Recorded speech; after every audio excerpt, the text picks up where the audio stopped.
real estate and entrepreneurship. No nonsense, tell it like it is, keeping it 100 for everyday people like you. Tune in to get practical insights to rewrite your financial future. So each Sunday at noon, let's do different better. You can hear Do Different Better anytime on your favorite app. Learn more about me at socialimpactnow.com. From the AM 950 Weather Center, I'm Tom Winston. Today, great. A sunny day with a high of 35 degrees. And for tonight, cloudy with a low of 22. And on Sunday, even better. Partly sunny, high 41.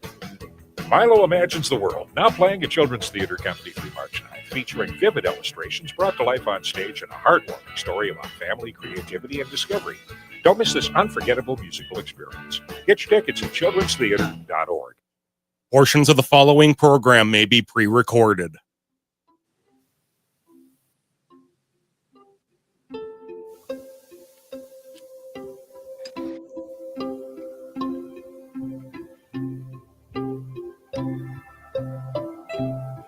Good morning, and welcome to Connections Radio Show, where we talk about ideas that matter. I'm glad you've made the connection and are with us today. I'm Lori Fitz, your host, and the goal of our show is to explore a wide range of topics that challenge us to see ourselves, our community, and the world around us in ways that get us connected, and perhaps inspired or challenged to do just a bit more because we've made that connection. Our topic today is celebrating the disability culture with adventure, song, and storytelling as we discuss Invisible Fences that will be playing at the Open Eye Theater March 6th through the 15th. And joining me today is the wonderful Kevin Kling, who is a storyteller, playwright, who brings the musical to life with Galen Lee, who is a singer and songwriter. Welcome, Kevin. So glad to have you here today. Thanks, Lori. It's a pleasure to be here. Absolutely. I have treasured your work for literally decades. We were talking earlier about the first performance I saw of 21A, a bus ride of many colorful characters that you brought to life with both quirkiness and heart. So thank you for that. Thank you for all the art that you've brought to not only Minnesota, but to the country, to the world. You have been such a gift, and we appreciate you. Thank you. Absolutely. Well, I'd love to have you first share a little bit about what you see the power of sharing stories, because you do it so well and you connect with people so deeply with bringing characters to life. Tell me about, you've had decades of doing this work. What is the power of story from your point of view? Well, you brought up, I think, one of the most important words is the connection. Mm-hmm. I always know a storytelling goes well when a kid comes up and goes, "You're almost as good as my grandpa." Okay, nailed it. And I forgot to mention that you're also a wonderful educator. That's been a big part of your life too. Oh, thanks. Well, yeah, that whole idea of when you tell a story, you have to remember people are casting it and doing all the directing it and everything in their own heads with what they bring to the story. There's a wonderful quote by Borges, who says the relationship between a storyteller and a listener is like that of tasting an apple. You don't know if the flavor's in the apple or the mouth. And so somewhere in between we meet, and it is that connection that we know we belong. The other phrase that came to mind when you said that is, there's a saying from Zimbabwe: until the lion tells the story, the hunter will always be the hero. So you, as the storyteller, you are taking a perspective and you're bringing it to light. You're taking control of your own life. I found when I go through hard things, if I can tell a story about it, it doesn't control me anymore. And it's in my vernacular, the way I see the world. And some of my earliest experiences were like in the outback of Australia, walking with this man, Clem Cotard. He's an Atnamatnya man that means the rock people. And he was describing the landscape to me and their song lines and how they sing the world into existence when they walk through it. And all of a sudden, it came to me of our earliest stories, how this formation came here, how this tree, how these, we always consider these creation myths as how the world was formed. But in reality, after hearing him, it it's not that it's we are part of this mystery. We aren't explaining the mystery. It's in us, and we are part of it. We're walking through it. It's like 600 languages in Australia. There's no word for ownership or time. Oh, isn't that beautiful? Yeah, and so when your culture is formed like that, it's just they're people of landscape. And there's something yeah. about the power of naming it. Yeah, That exactly. that the naming of something is part of the creation, that allows us to be connected to it as well. That's beautiful. Yeah, thank you. That's a great one. Yeah, it is. You consider yourself a cultural advocate. And it seems to me that part of what you're sharing in taking us to Australia is part of that cultural advocacy through storytelling too. Tell me a little bit about that. Well, one of the things that I learned in Australia was the more specific I was about Minnesota, the more universal it became. For one thing, humor. We always think of humor as being universal. That is just the opposite of the truth. When you laugh with somebody, your family, you share a family, a faith, a community.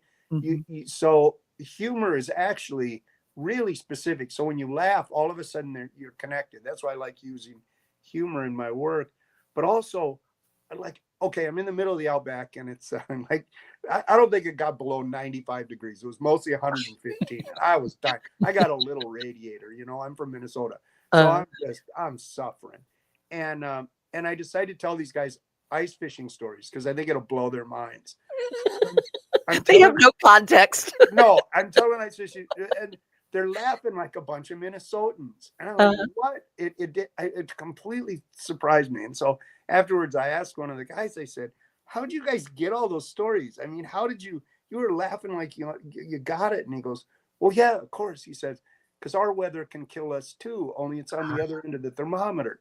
And I realized by being specific about Minnesota, I was actually becoming universal, because instead of me going to their world, they had to come all the way around to our side of the world. And so it connected us. I think it's like when we tell stories from history, we can't go back in history. It's impossible. It's like I was saying earlier about the kid. You can't go back in time, because they had such a different world than we can even imagine, that they were going through the experience differently. But what we can do is we can pull history forward to where we are now, and see it and hear it as a perspective on where we are at this moment. And so that's why I think it's really important to tell our histories, all histories, because they provide a perspective of this moment that we can use to further ourselves, to learn from ourselves. And there's an importance to that. Yeah. There's an importance and a meaning, and it's the here and now moment that we are living and experiencing that allows us to perhaps move forward when we feel stuck too. Really true. Yeah. Yeah. It was important for you to be a part of this Invisible Fences. I know it was workshopped last year, and you're bringing it back to life, and it was sold out last year, so I'm sure it'll be sold out again this year. But talk to me about the importance of this work. Oh, well, it brings so many worlds that are my concerns and my loves into being. When I grew up in the theater, the last thing you wanted was for people to see your disability, to recognize your disability. So you're doing everything you could to hide it, and you were doing everything to deflect, and because you weren't going to get on stage if you had a disability, if you were. And so in this time, it's just been beautiful how it went from being hidden to being accepted. That was another word for a while, or tolerated, to now being embraced at times. And so that the disability is as much part of our lives as it is in our lives. It's like when I tell an evening of stories, people wonder why I don't talk all about disabilities. And I'll say, I tell about as much as it is part of my life. So it'll be about a third, or it'll be a half, or something, depending upon the topic. But it isn't my whole life. I'm so many other things. And yet it is a really important part of my life. and just to see that aspect flower in this time that I've been able to perform. So I think and watching disability turn into this term that you use that I just love so much, that I first heard from Galen Lee, disability culture, that it is actually, and the reason I think that's correct is that the first time I walked into Interact Theater, which is a performing group of people with and without disabilities, I walked into this room and all of a sudden here's all these actors with different abilities. And I felt at home. My blood pressure dropped. And all of a sudden I was going, what's going on here? I didn't expect it. And even though we didn't share a past or a disability or all these things, we had a connection. We all understood certain things about our environment and people around us that was a shared experience. And so that's why I agree with disability culture. I didn't think I would, because I was going like, 1 in 5 people are disabled. I mean, how can that be a culture? But it truly is. And after the pandemic, I mean, I'm jumping all over here. So it's no. Good. That's why we love having you here. Go for it. But like the pandemic, I don't have to explain disability as much anymore, because after the pandemic, people know what it's like to live in a world not built for them.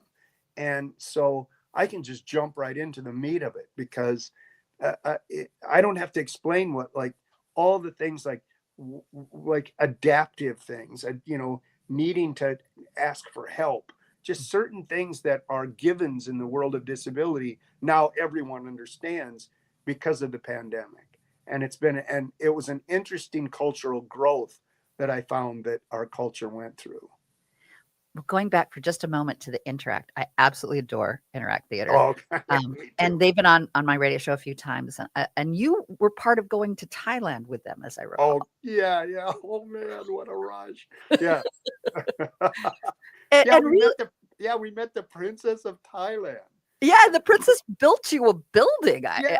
Incredible. I know. Jeannie Calvert, the mad genius of Interact. Yes. She did a workshop there, and the princess happened to see it, and the princess said, "This is what we need." And she built them a $4 million building that's in Chiang Mai that's shaped like a piano. So you're up on a mountain and you look down, it looks like there's a giant piano in the middle of Chiang Mai, and it's this building.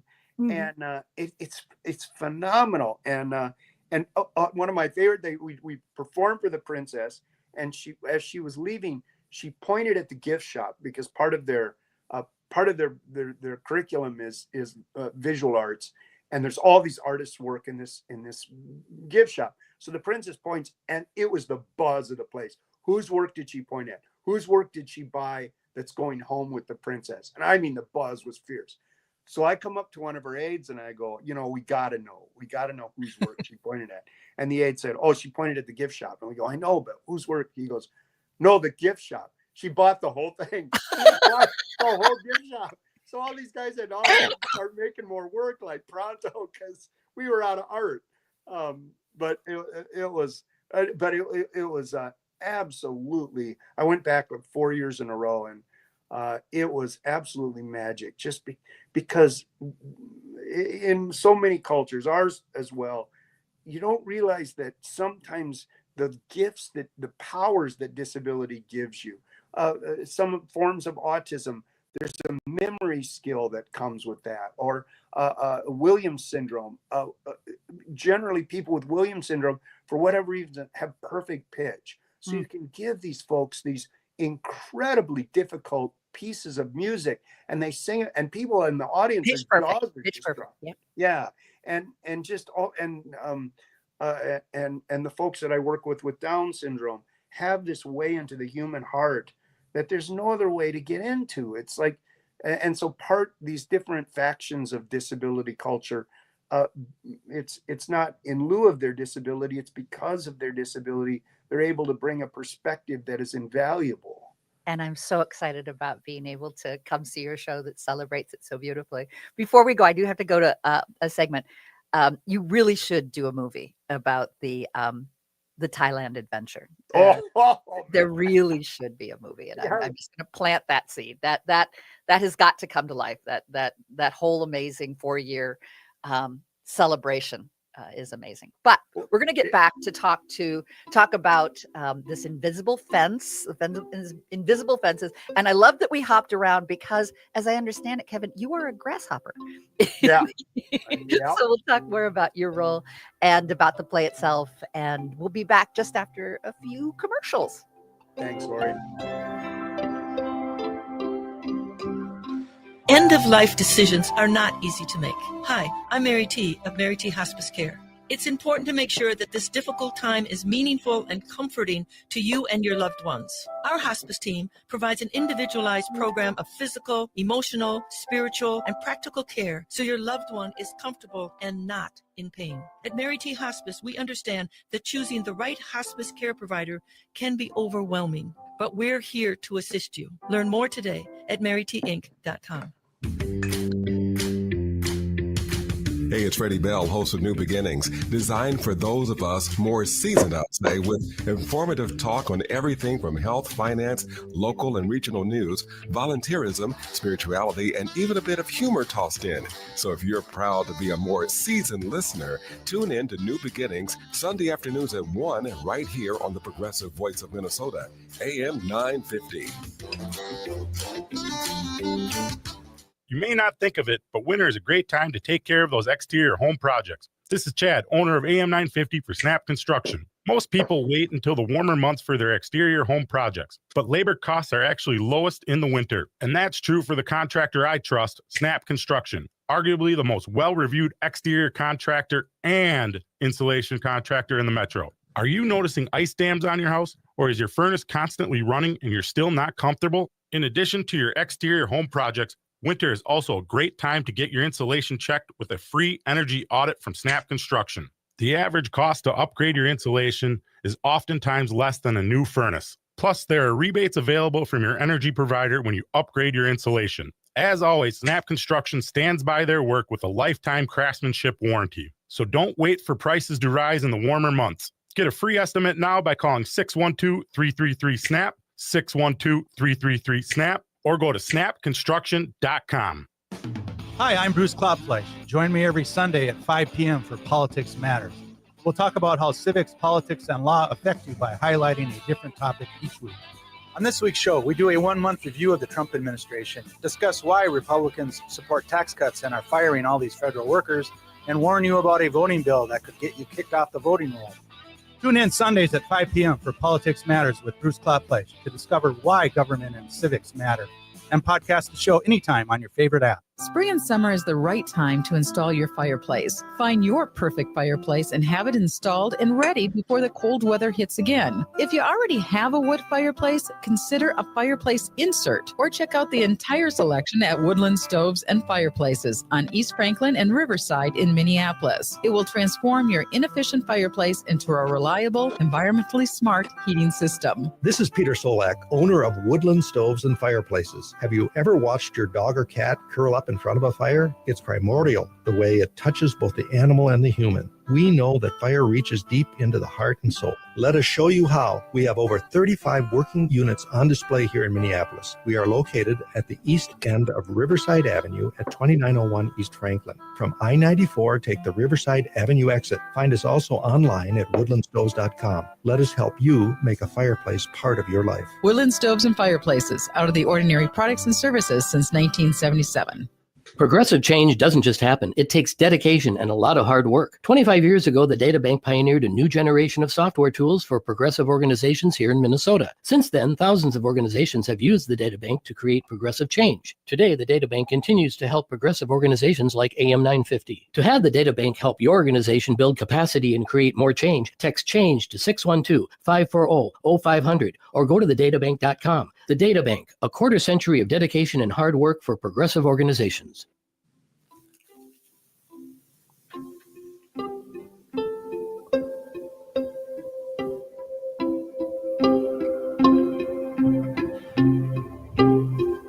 Welcome back to Connections Radio Show. where we talk about ideas that matter. Our topic today is celebrating the disability culture with adventure, song, and storytelling as we discuss Invisible Fences that will be playing at Open Eye Theater March 6th to the 15th. And joining me today is Kevin Kling, storyteller, playwright, who brings the musical to life with Galen Lee, who is a singer-songwriter. Welcome, Kevin. Thank you. Delight to have you here, and a delight to hear more about this story. What I understand about this story is its unlikely friends go on an epic quest in this mystical fable of the Largoff, which is Galen Lee, as a platypus who was born with spontaneous genetic mutation that caused her to sprout wings, horns, and a snout, and the grasshopper Kevin Kling, who lost 2 of his limbs as a nymph and is on a quest to get to the city for a peaceful retirement. Together, this unlikely pair embarks on a journey where they come face to face with different worlds, dangers, and dreams. Wow, there it is. There's the show. Yeah. So you're touching on identity, disability, and the stories we tell ourselves. Yeah, it is the funnest ride, I have to say. We just have a ball when we do this thing. And so the audience, it's an interesting, and I until this interview, I was thinking, okay, what can I say about the play? And I realized because it's couched in a fable, it's this safe middle ground between disability and ability where we can both feel at ease, where it's a comfort zone for both of us, that it is a fable. It's a fable. The grasshopper and the Largoff is like an invented character by Galen, and totally invented this character. She said, because I thought when we first were going to do this workshop, I thought I was going to introduce Galen, then she was going to tell a bunch of stories, and my job was done. I was going to sit back and enjoy her work. She goes, no, I want to do a play. I want to do a play. And oh, great. So she wanted to play this Largoff because she's always felt like as much like a woodland creature as she does human. And she says, I want to, and she and her husband, Paul, they have invented this alter ego called the Largoff. And I said, well, what is it? And she showed me this thing that they pulled out of a crane game, like at the state fair. This stuffed animal with horns and a snout that you pull out of a crane. Here's one. Here, I found one in a crane, and God, I laughed so hard. And she's invented this wonderful new invention that is like a derivation of a platypus. I learned that too, and I haven't seen too many stuffed platypuses, so that in itself is amazing that she found one in a crane game. Oh, it is, so she and it is a wonderful character. Oh my! And part of her mutation that separated her from other platypuses is her singing ability, and so we get these. I mean, if you know Galen Lee's work, it is so profound. Mm-hmm. Her lyrics are just the deepest poetry, and then she brings this musicianship that just, oh my gosh, it is. And she's joined by Jeremy Ilvasacker, who, if you know Jeremy, he's one of the finest guitar players in the world. And so we couldn't believe it. She goes, I got Jeremy, and we just were out of our minds when he joined the team.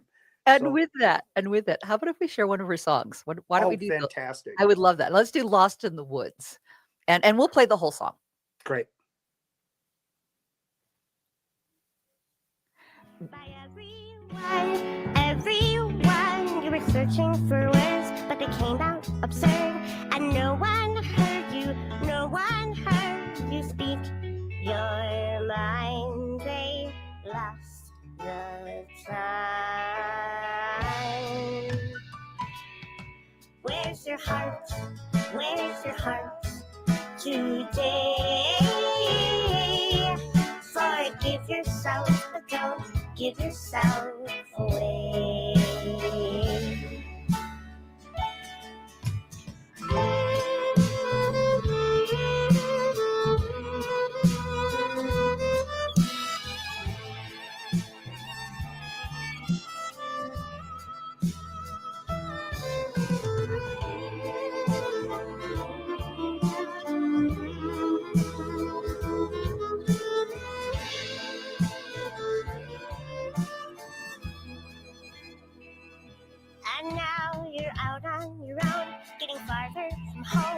And everywhere you see hurting and strife. People cling to your light, but no one sees you. No one sees you keep your why.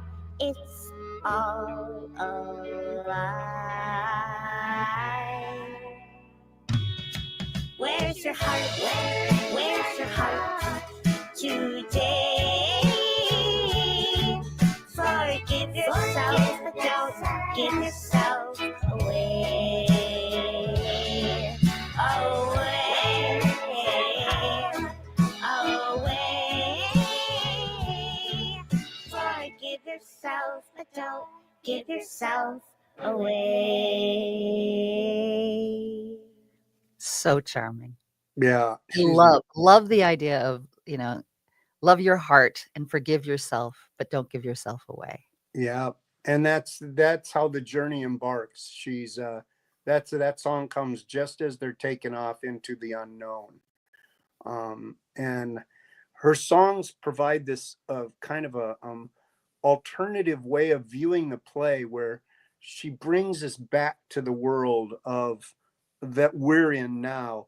And then the play is like this fable, this journey that we take. And then Galen comes in with another brilliant song that bookends the scenes. And it's such a moving juxtaposition.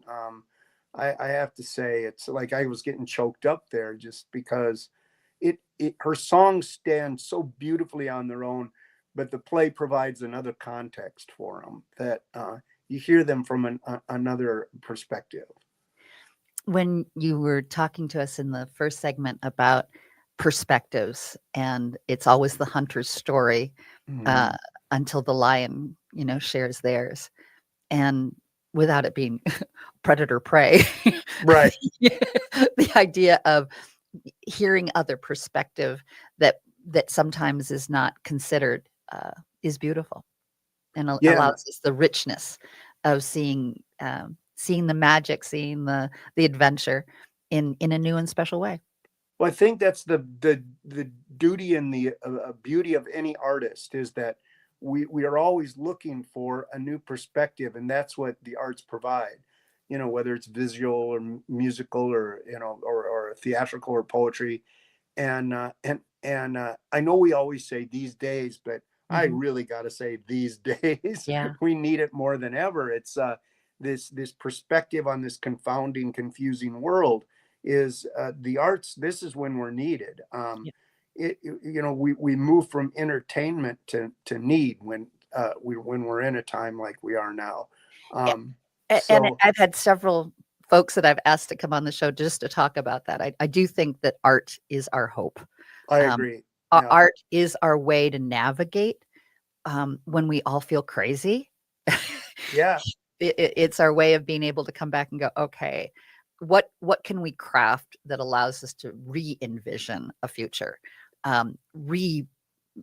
create potential and possibilities. Well, it's only through our imagination.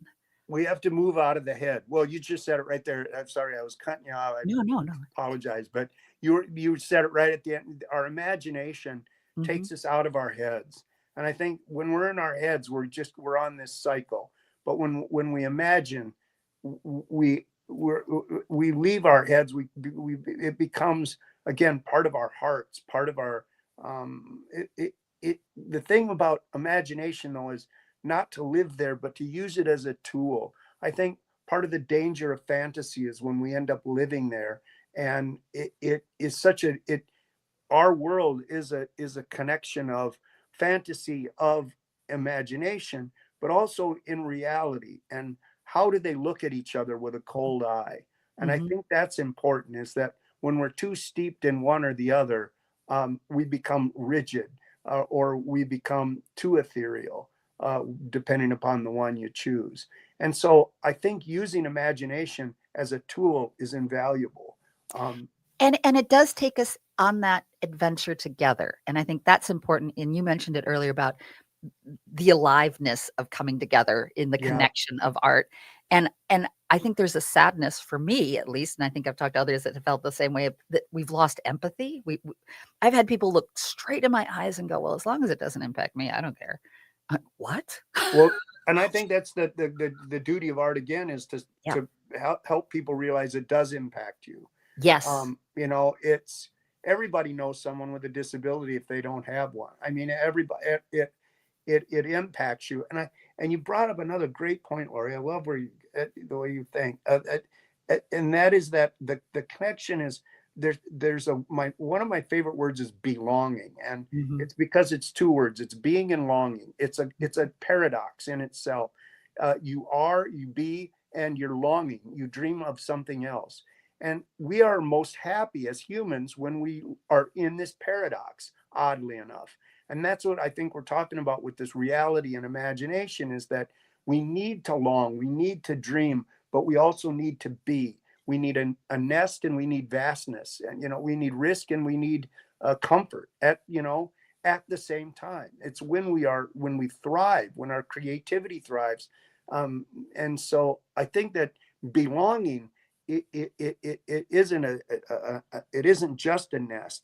It's also that ability to say, I want to go further. I want to, what can I do? One of my favorite things, a psychiatrist told me, he works with people coming back first from Iraq and then Afghanistan. And he said, the sentence that has saved more lives than any other is, you will find love again. And it's because you have this vision of the future, you have a trajectory and a momentum. And that's one of the things that art provides as well, is the sense, not necessarily the trajectory or momentum, but the sense of one. And that's when we leave our heads. That's when we leave the confusing world and enter that world of momentum. And when I hear you say that, it also gives us confidence. I mean, when we're not feeling like there is a trajectory, to see one and to feel it and to come through it, it's like, okay, we can get through this. Well, that's like being in love.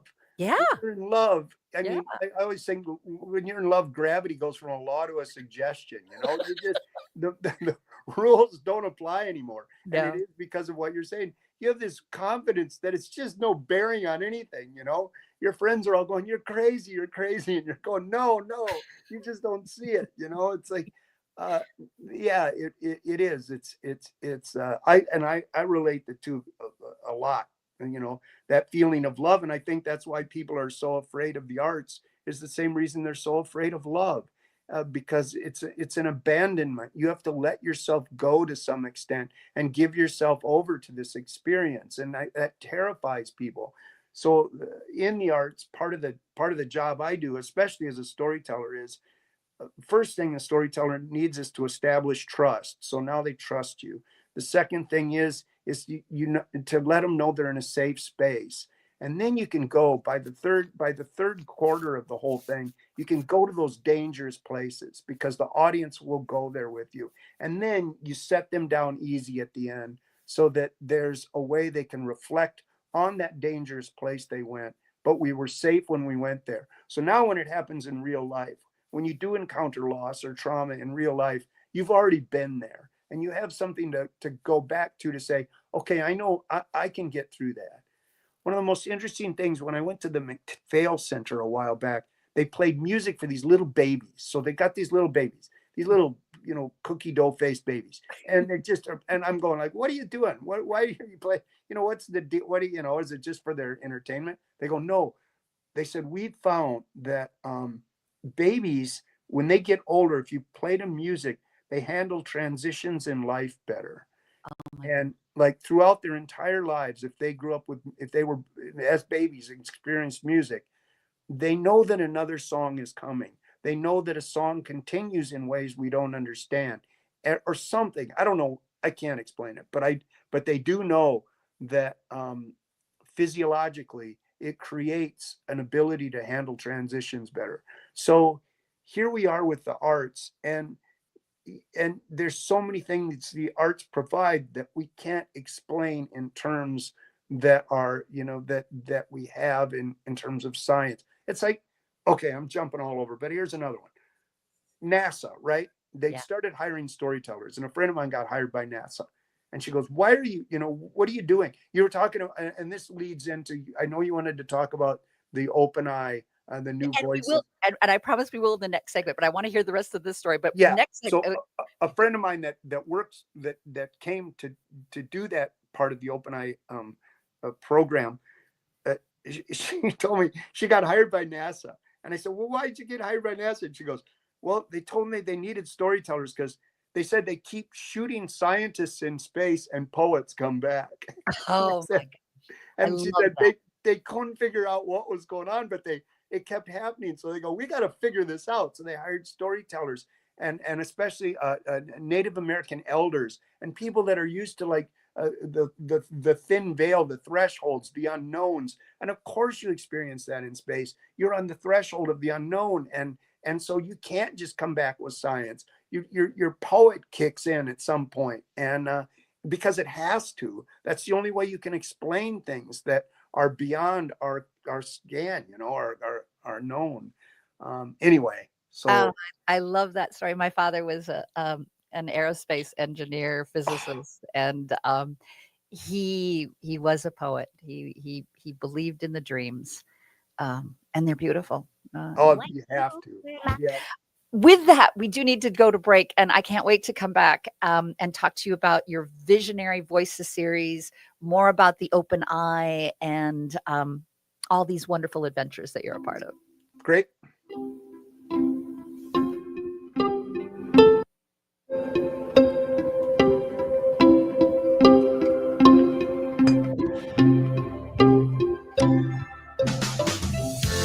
Whether you rent or own a home, we all likely have nightmare stories about home maintenance, or what I like to call home cringe moments. Join me, your host, Katie Shahan, for the Yarlow Home Cringe Show. See what home cringe-worthy stories we have for you each week as we talk with local home service pros. Learn best practices for winterizing your home or what to look for after a hailstorm. Listen to the Yarlow Home Cringe Show every Sunday at 2 p.m. or on your favorite podcast app. Hello, everyone. I am Becky McNatten along with Pierre Martini, host of Feels Out Loud, brought to you by Becoming Together Therapy and Wellness. This Sunday, tune in as we talk through the 5 languages of anger and how these show up in relationships. And if you have a question about anger, visit our website at www.becomingtogethermn.com or email us at contact@becomingtogethermn.com. We may share your questions on the show, so join us at 9 a.m. to live and share mental health together. Hey, it's Tom.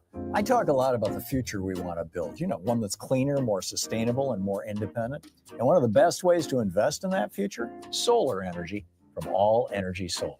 Solar is one of the fastest growing energy sources in the country, and progressive AM 950 listeners like you are making the switch to All Energy Solar. With a 30% federal tax credit still available for 2025, at least for now, there's no better time to go solar. But don't wait too long. Federal incentives can change with this new administration, and you don't want to miss out. Here in Minnesota, additional incentives may be available, including rebates for installing battery storage. And All Energy Solar will help you get every rebate and incentive to maximize your savings. So stop paying the utility company and start generating your own power. Go green, go solar, and make the switch with All Energy Solar. Get a free consultation today at allenergysolar.com. That's allenergysolar.com. I love the Toyota Sienna Hybrid from Rudy Luther Toyota. Safe, roomy, comfortable, and insanely fuel efficient. One thing I haven't mentioned is how good the Sienna is at winter driving. We just had a snowstorm, and my Sienna handled the ice and snow no problem. From getting through the plow pile at the end of the driveway to safely navigating the snow-covered highways, the Sienna is designed to give you a comfortable, safe drive. When winter weather hits, I give myself extra time, but with Sienna's handling and heated seats, extra time is great. Test drive a Sienna today at Rudy Luther Toyota, 394 and 169 in Golden Valley. Turn to Auto Technical with your vehicle donation. We have families waiting for a car. Over 85% of unemployed are successful in finding and keeping a job if they have dependable transportation. A car plus a job equals a life changed. 612-919-5526. We have families waiting for a car. 919-5526 or autotech.org. Hi, my name is Katty from Minnesota Recovery Connection. And I'm Erin with Minnesota Recovery Connection. We'd like you to listen to our show, Redefining Recovery, a Recovery Revolution. It is on Saturdays at 10 a.m. on AM 950. On the show, we discuss topics about addiction, understanding substance use disorder, the many pathways to recovery, and finding your personal journey. Listen to Redefining Recovery Saturdays at 10 a.m. and find our podcast on your favorite app. From the AM 950 Weather Center, I'm Tom Weston. Today, great. A sunny day with a high of 35 degrees. And for tonight, cloudy with a low of 22. Cafe Latte, providing a cafe dining experience with delicious gourmet quality food. Cafe Latte believes that ingredients matter, so that's why they never use artificial flavors, colors, or preservatives. Cafe Latte, Victoria and brand. Make your reservation or place a takeout order at cafelatte.com.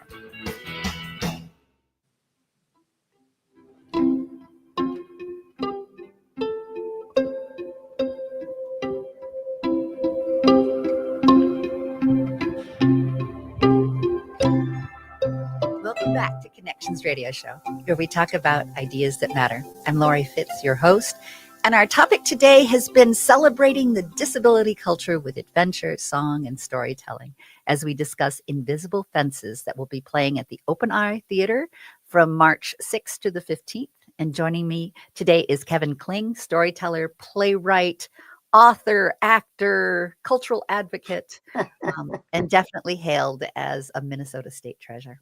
Thank you for joining me today. Thanks, Lori. It's been a blast so far.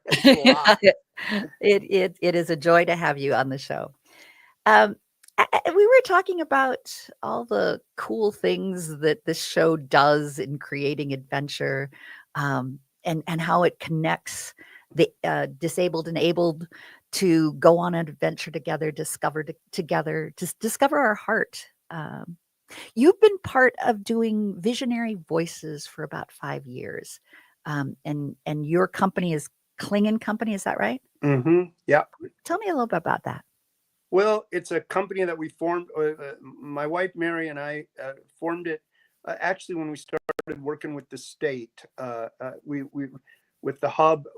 It's this wonderful resource where you can go to the state and we did interviews with different people around the state about employment, and especially young people that are with disabilities that are thinking about employment.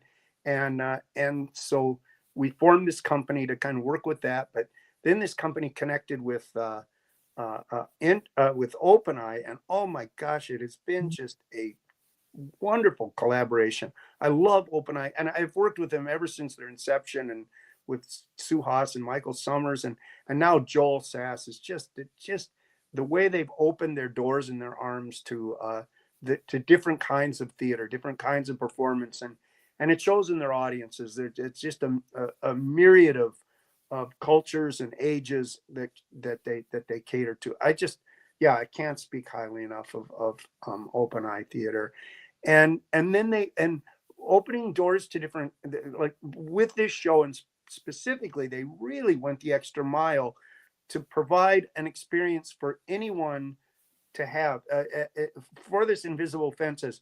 There's captioning, there's signing, there's all forms of ways that anyone can come to this show and enjoy it. And I had a family, and the two adults had disabilities, and they brought their little girl, and they said, this is the first play we've all been able to come and see. And because it really is and Open Eye, to their credit, really went the extra mile to provide an experience everyone can have. And it's been the same way of past shows we've done. Dovey Thomason, who's an amazing Native American teller. She's a Apache Oglala teller, and she came in and did a show called How the West Was Spun. And it blew people's minds. It was a Wild West show seen through the eyes of the Native Americans that were part of it. And she just ripped the lid off of that one. So Joel was excited. He said, we got to bring her back for another show. Okay. And so Dovey, in her way, Dovey can't just come straight at something.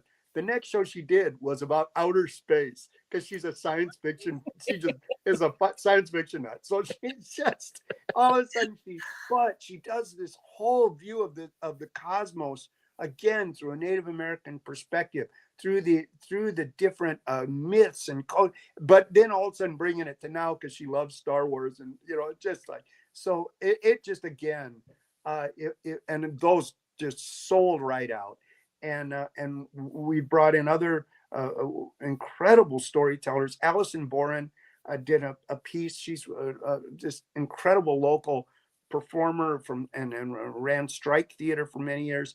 And she did a piece on autoimmune, and it just, again, it was so powerful, and it really brought in people. So everyone has just been a unique and wonderful experience. And so, yeah, we were excited to bring in Galen for this.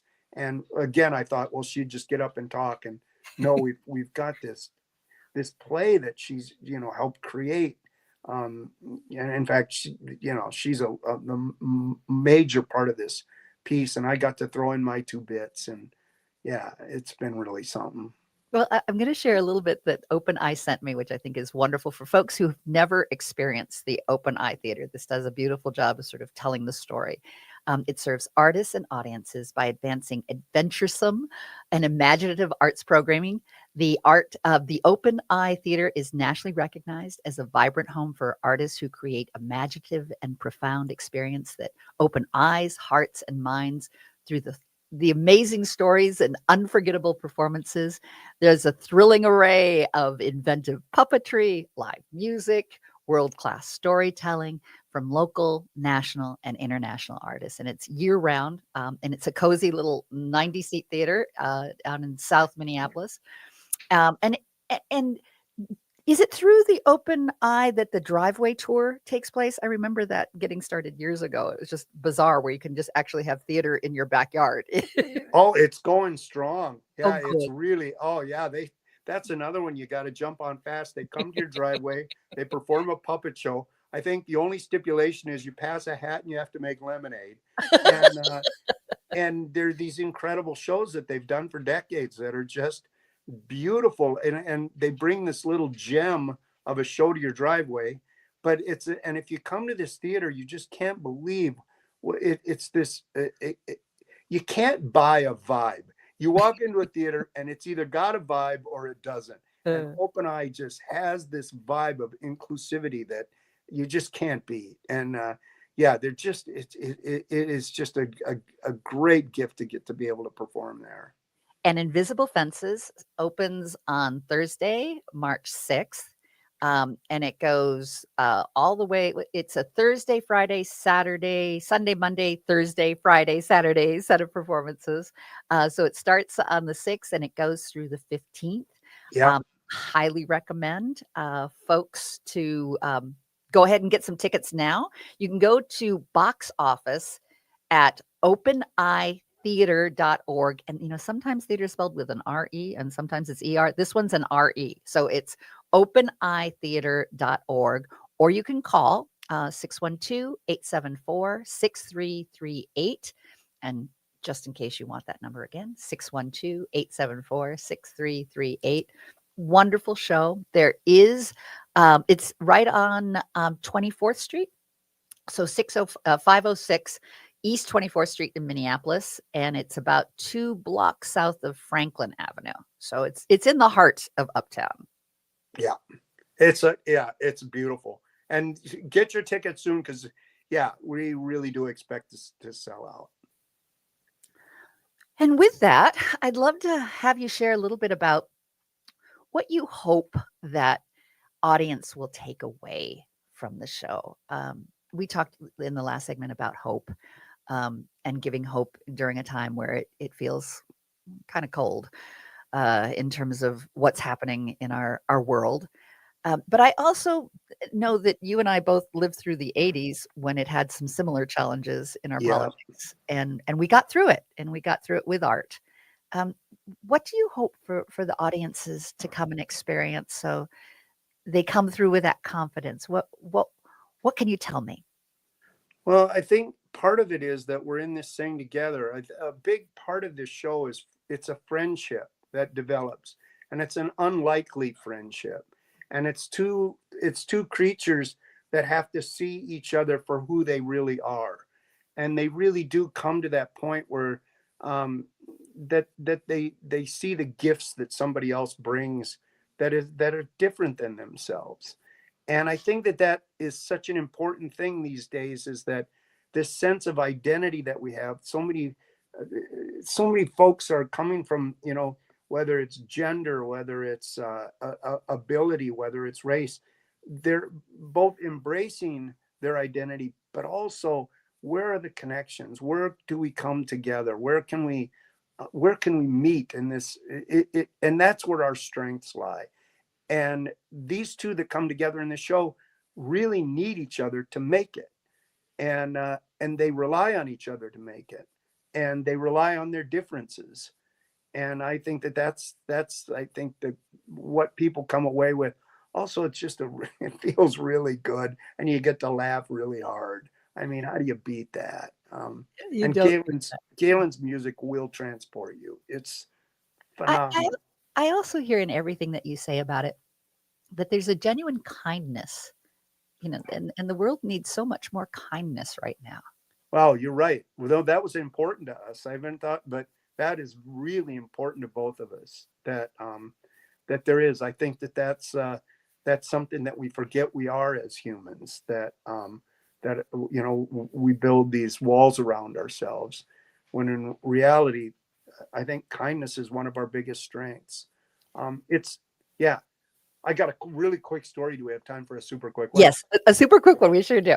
Okay, Professor Leakey was doing these diggings in Africa, and he came in, and when we went from being herbivores to carnivores, we had to develop different skills. We had to have new tools, new language, and he couldn't figure out what the third one was. And hundreds of miles from the original site, he did a digging and found a skeleton of a woman that had brittle bone disease. And he said she had to be carried from site to site to site. And he said, then he figured out the third and most important, he figured, of all the new skills, and that was compassion. And it was because you had to realize you never knew who was going to save the day, to save the group, to save the entire species, was someone. So we need to save each other in order to have that person rise to the top when they're needed. And that, to me, is the heart of your show, the compassion. How do we come together with that sense of community and comedy, that calm that means the witness, and have the passion to do something more. It's beautiful. Thank you. Well said, Lori. That was well said. Well, you are a joy to have on the show, and you're welcome back every and any time that you would like to be talking about your shows. And I also want to mention, if folks recognize Kevin from like NPR, yeah, he's on Almanac and he's on NPR and he does beautiful work. So you're a joy. Thanks. The work that you do is spectacular. And I may even have to think about doing a driveway show. Oh, yay! You got it, girl. I'm kind of out in the country like you are. I've got a little hobby farm, so it'll have to be in front of the barn, by the horses and the chickens. So perfect. Would love to do it. So with that, good luck on the show. Blessings to you for all the work that you do, and for promoting compassion. It's what the world needs. Thank you.